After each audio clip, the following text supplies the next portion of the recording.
Welcome to Everything EFL. My name's Erin O'Byrne, and I firmly believe that you as a teacher are special, amazing, creative and passionate. But it's very easy to get burnt out and overwhelmed. With my podcast and my teacher training, I aim to help you avoid burnout and cut down on your prep time so you can unleash your creativity and enjoy your work more mindfully. Are you ready? Let's go!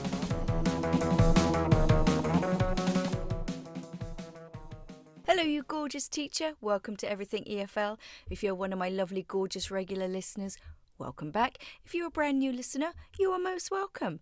You are bang in the middle of the Cornerstones of Learning series. You may want to go back to episode 104 or just dive right in, your choice completely. But just be ready, there will be a challenge at the end of this episode. All right, what are we talking about today? Confidence. This is something I feel very passionate about. Now, you've probably realised, and I'm sure I've said it, that a lot of these cornerstones are sort of fairly intertwined. But a lot of good results in the class and outside of class kind of all comes down to the student's mindset and their can or can't do attitude. Am I oversimplifying? Yes, but we cannot forget the emotional brain. And this is something we're not really, well, a lot of us aren't really taught about when we learn to become a teacher. You know, we're taught how to present grammar and all of that stuff, but we're not really taught about how the students feel. And I strongly believe that we're not just there to deliver the lesson, the grammar, the vocab, the reading. Even if we jazz it up and do like a reading race or a jigsaw reading, that's all great. But your student has to be confident and realise they can do in order for their brains to really learn. They have to be relaxed, comfortable, safe and confident. And, you know, on the flip side of that, you get these mindset blocks, you know, lack of motivation, shyness, maybe past trauma in class, trauma in life. All of these things can affect your student's capacity to learn. It's not just innate talent or lack thereof. And, you know, it's really important to remember when students get stressed or they don't get it or, you know, their stress levels start rising, their brains will shut down. And I know this because when I was young and I was in school, maths and physics were my mental blocks. And the minute the teacher started explaining, my eyes just glazed over and my brain shut down because I just went to myself, I can't do this. And that was the end of that. And I really did badly in those subjects. And still to this day, maths causes me anxiety. Little side note, when I was living in America about 12 years ago, I was thinking of becoming a substitute teacher. So I was studying for this exam where you have to do basic English and maths. And I ended up, and this is no word of a lie, I ended up screaming and crying like a toddler, throwing that workbook across the room. And then I had to actually pay someone to help me explain what flipping algebra was. Anyway, back to the episode. So the benefits, I mean, look, there are so many. Students will be more willing or able to participate. That's the big one. You know, they'll answer without prompting. They will say, I don't know or I don't understand. They'll smile more. Their attitude will change. It will just become more relaxed and happy. And you will be able to see it in their body language. They won't be afraid to make mistakes as much and you won't find them apologising as much either. When I began teaching, I assumed that, you know, every student would be like me when I was learning language. Oh, this is fun, this is cool. I can ask for directions to the swimming pool. I can order a cheese baguette.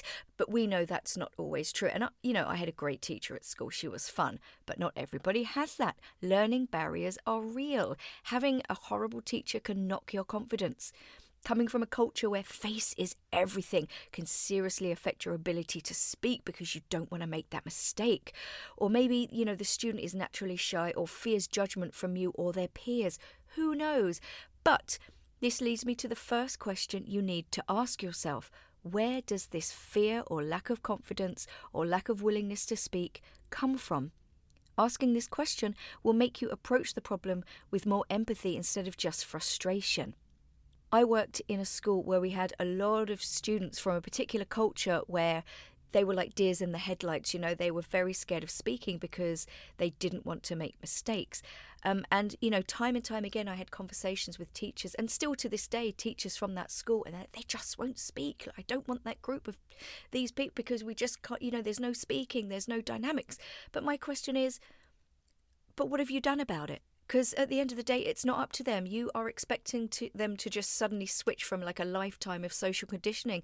It's not going to happen. So instead of losing patience, you know, we have to just, again, put the human at the centre of the lesson and figure out the reason. And this attitude has completely changed my perspective to teaching and has resulted in a lot of success when it comes to students who don't or won't speak. The second question is, how can I help my students overcome this fear? Grab a pen and paper, guys, because you're going to need it for the challenge at the end. The answer is, well, there's a lot of answers. So here are some steps you can make. So I'd say the first one is lower your expectations. Now, I don't mean give up on them. I just mean, boxes need to be ticked. Content needs to be taught, but you cannot force the students to speak if they don't want to, they feel they can't, or they're not ready. Remember, as I've already said a million times, everything is a process. It takes time. Don't expect to see results straight away. Look for small signs, more smiles, more visibly relaxed students. You know you're on the right track. It will come. I have every faith in you. Secondly, normalise making mistakes. And again, this comes with time. The happier your students are, the more positivity they encounter in your class, the more likely they will be to take risks and learn from their mistakes. They will view them as an "oh well" moment rather than an "oh no" moment. Thirdly, ride those silences. Now, I usually let my students nominate each other when I ask them to answer a question. Now, if one is shy, they will take more time to speak. Or if they have a cultural fear or some kind of passive learning experience, they're going to take time to formulate their sentences. Wait. Resist that urge that's boiling up inside of you to say, just say it! Because they're not going to, at least not immediately. Now, obviously, if you think the silence has gone on for too long, interject. Just ask them, do you need some help? And just see if they nod. Fourthly, community. Go back to episode 106 for that one. Get your students comfortable with each other. So at least they will talk to each other and participate in pairs or groups and maybe feel more comfortable asking each other for help instead of you. Trust. It's huge.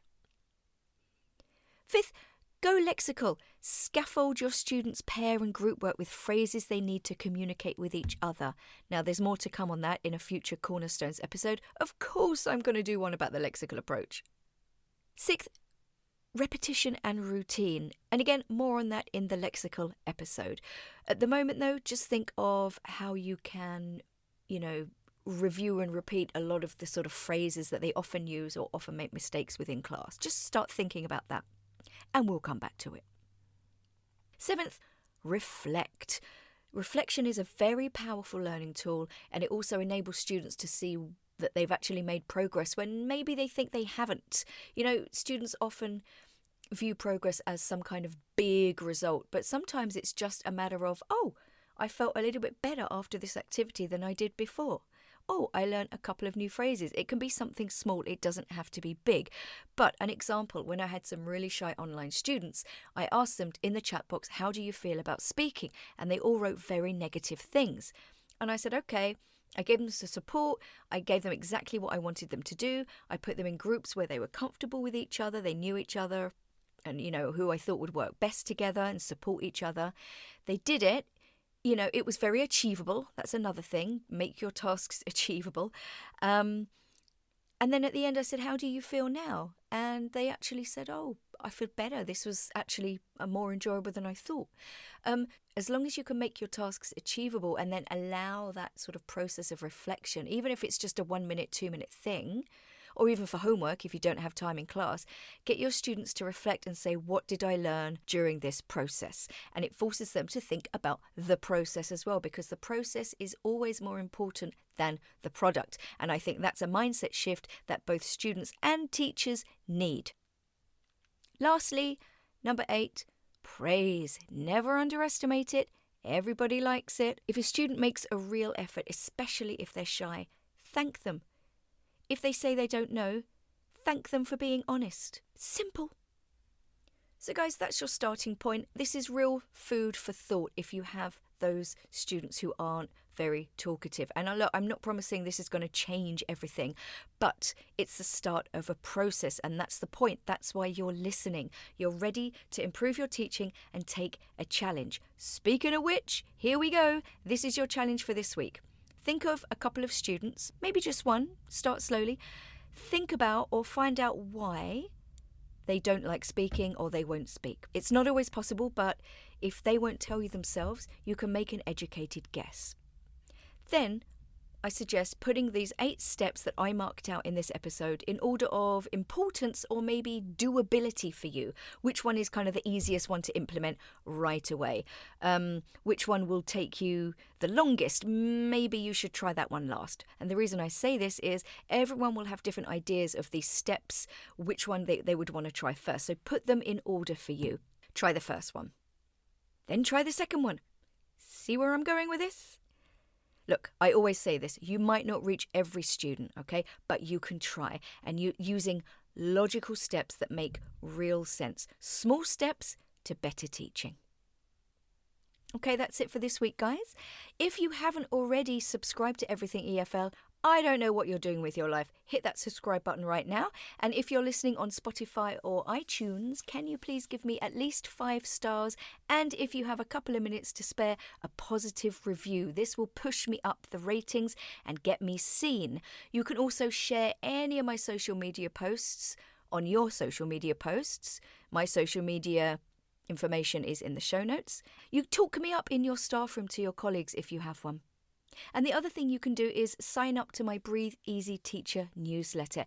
Every week, I try to keep it fairly short, but there's always tips or advice and a little challenge for you. It's also an easy way to let me know how you're doing with the challenges, or just if you have any questions or you need help, I am always there if you hit reply. You'll also get the best discounts on any products or services that I offer. And it gives you that help and support, and to know that you're not alone and you are part of a community. I know you don't have a lot of time, so the whole idea of these challenges and the challenges in the newsletter is that I'm just giving you just a little piece every week that you can try out. And I know that it works because I'm getting feedback from you, gorgeous teacher, and they're telling me I'm listening to your podcast, I'm reading your newsletter, and it's really helping improve my teaching. So the proof is there, guys. You just have to take the plunge, have a bit of faith in yourself, and go for it and try new things, and don't be afraid of it. What is the worst that can happen? I'm done. I'm going to go downstairs and make myself a cup of tea. I suggest you do too. Take care of yourself, guys. Have a peaceful week and share the love.